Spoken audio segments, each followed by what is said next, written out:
Hi, and welcome back.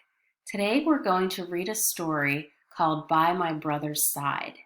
It's about NFL superstars Tiki and Rond Barber.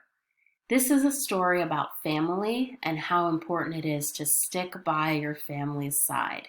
So here we go.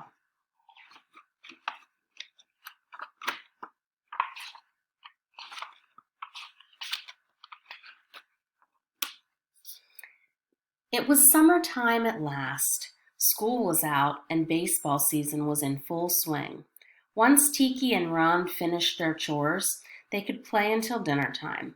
The twins rode their bikes all over town, so just before lunch, off they went, side by side, as was the case in pretty much everything they did.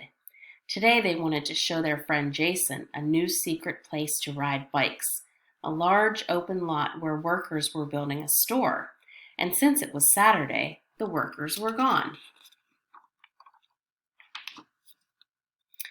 Bet you can't, said Jason. Can too, Ron shot back. Watch this, you guys. As Tiki and Jason watched, Ron slowly rode his dirt bike up along the steep edge. Whoa there, Ron thought. Easy does it. The bike zigged and zagged and bounced, but Ron steadied himself and held on. See, said Ron. Now you try if you're so good. Well, I'll show them, Tiki thought. He rode his bike to the far side of the huge dirt pile, and he popped a wheelie. Then he started up the hill. He stood high on the pedals, pushing with all his might. The bike wheels spun wildly, spitting up the dirt. Then the loose dirt on the hill's edge suddenly gave way. Tiki toppled sideways, over the handlebars, down, burnout. He lay there, blinking. His head was reeling, but his knee hurt much more. Ron and Jason dropped their bikes and ran up the hill. The boys leaned over Tiki. Ron pointed. It's bleeding bad. I even see something white. I think it's the bone. Jason put his hand over his eyes. I don't want to look, he said. We better get your mom. Quick. In the doorway, Dr. Myers was whispering. He needs a lot of rest, Mrs. Barber. Tiki called from his bed. Mom, I'm bored. Tiki's mother looked at the doctor in the eye. What about his leg, doctor? Will he be able to run, like Rond and the other kids? For a moment, she remembered when the twins were born smaller than most babies, and how the doctor at the hospital had told her to take special care of them. She had thought then, like now, that no matter what, the boys would always have each other. It's a serious injury, Dr. Myers answered. I'm not sure he will ever play sports again. Mrs. Barber glanced at her son. Please, let's not tell him anything like that, she said, as she and the doctor walked slowly toward the front of the house. On the way to the door, Ron raced past them. Hi, Mom, heading to the boys' room.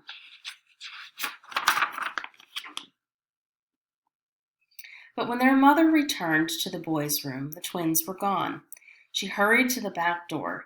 Tiki's crutch was on the kitchen floor. His mother looked out the window and saw Ron on the street, tossing a baseball to his brother, who was hobbling and hopping on one leg, but still managing to catch and throw the ball. Inside, at once, both of you. Tiki groaned. Mom, there's an all-star baseball game tonight. The team needs me. Yeah, Mom, I haven't ever played without Tiki. He's the fastest guy we have. Can't he even... No, she said firmly. Then she turned to Tiki. And as for you, Buster, Rond will have to play for both of you. You're resting, for as long as it takes. Rond broke in. Don't give up, Tiki. I'll hit one out tonight, for you and for me. Tiki glanced up. Really? Will you? Promise, Ron said with a grin, for both of us. July was long and hot. Whenever Ron would go outside and play baseball, Tiki would say, Maybe I could just... Not today, Tiki's mother would respond, and he knew that she meant it. In the afternoon, Ron and Tiki sat in their room talking brother to brother. The wall was filled with pictures: Bo Jackson, Michael Jordan, Walter Payton, and above the dresser was a picture of the twins, smiling, holding a trophy. Rond pointed to the photo. "Remember that game?" "Do I ever!" Tiki moved his raised leg to the other pillow. They loved to replay that special game in their minds. The county Super Bowl, Pee Wee Leaguers, the Cave Spring Vikings, their funny purple uniforms. "Remember what Coach always said? Ron is number 21 and Tiki is 22 because R comes before T, and this is how I can tell you apart." Both boys burst out laughing. "And remember that great big kid on the Browns?" Tiki said. "I thought he'd run us over like a truck." "Me too, but the bigger they are, the harder they fall. Just ask Coach Mike." "And the field. When I'd run for a long touchdown, I thought I'd never reach the goal line. But you did, and we stuck together and won." "Remember the song they played over the loudspeaker afterward?" Rond asked him. "We are the champions." I can still hear it. August was better, just a little. Baseball season was winding down, and for Tiki it was still the longest summer he could remember. Rond dug in at the plate. Tiki sat in the dugout with his legs stretched straight out, cheering on his brother. Rond rode his bike. Tiki sat under a tree waiting for his brother to come around the block one more time. Rond practiced his sprints. Tiki watched, counting the weeks until football practice would begin. Rond walked fast. Tiki limped behind. "Come on, Tiki, you can do it. I know you can. We're supposed to meet Chris in 5 minutes." "I'm trying. Wait up." "You know I won't leave you behind." Tiki's mother would tell him stories about when the boys were very little and how the doctor had told her they shouldn't ever play too hard. "You two were never the biggest for your age, but you always worked hard at what you loved. And look at you now," their mother laughed, "playing all the time." "Look at him now," Tiki grumbled, pointing toward Rond. "I'm sure I'll never run fast again, and football practice starts in 2 weeks. Their mother paused. "Remember when you both tried out for the basketball team and didn't make it? You didn't quit then, did you?" Tiki was silent. "It's like I've always told you. Believe in yourself and others will too," she said softly. Wait and see." Finally, the doctor gave his orders. No more brace. Tiki bent his knee back and forth. "Go slow," the doctor said. "Take it easy." "Let's go outside," Rond whispered. Rond took the old football out of the closet and passed it to his brother. It was the first football the twins had ever owned, a gift from their grandmother. It was rough now, scratched and worn, but it felt good in Tiki's hands. They hurried downstairs and outside to the parking lot. They warmed up, passing the ball back and forth. "Go out," Rond said. "I'll hit you." Tiki moved gingerly on his stiff leg over the pavement. Rond faded back, calling out, sounding like a sports announcer. "Rond Barber looks for a receiver. He spots his brother near the 10-yard line. A perfect spiral, bullseye, caught by Tiki Barber," Tiki called back to his brother in his own announcer's voice. He waved the football over his head as both boys shouted at the same time, "Touchdown!" Then September arrived.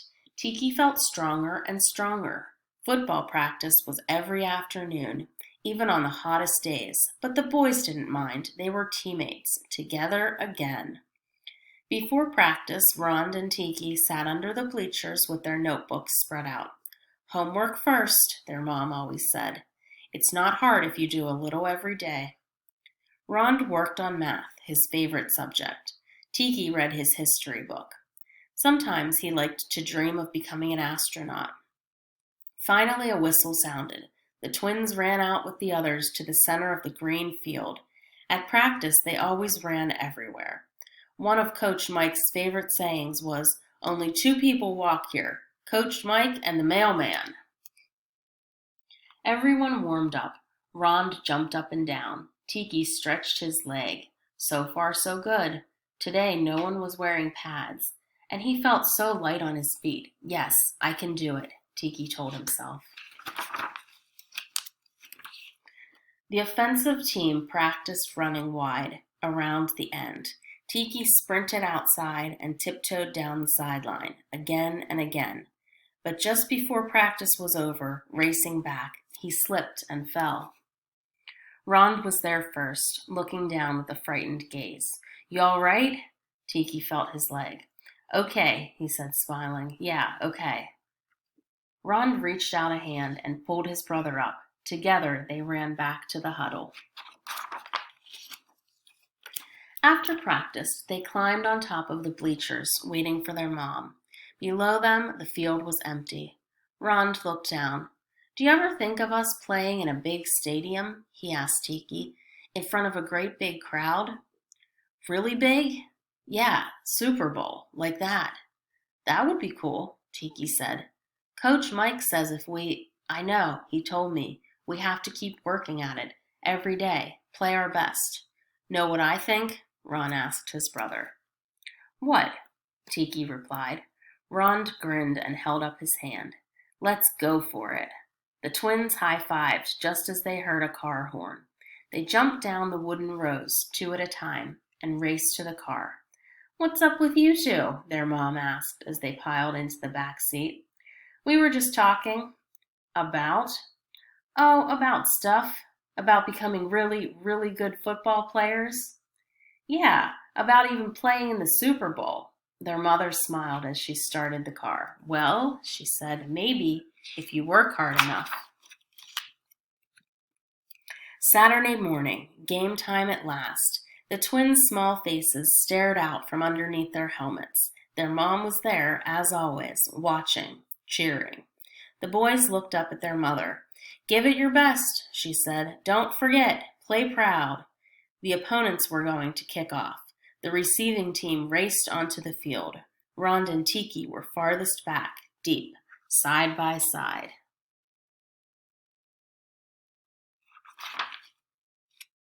The kicker raised his hand. He moved forward with short steps. The football soared high in the air, end over end. Yours, Rond called out as Tiki circled beneath it. Follow me, to the left, all the way. Tiki opened his arms and caught the ball. Play proud. He was racing now with Rond just beside him, their feet flying over the grass. Tiki and Rond and Tiki together, all the way. Champions. Brothers, side by side. The end. So here's some real pictures of Rond Barber and Tiki Barber.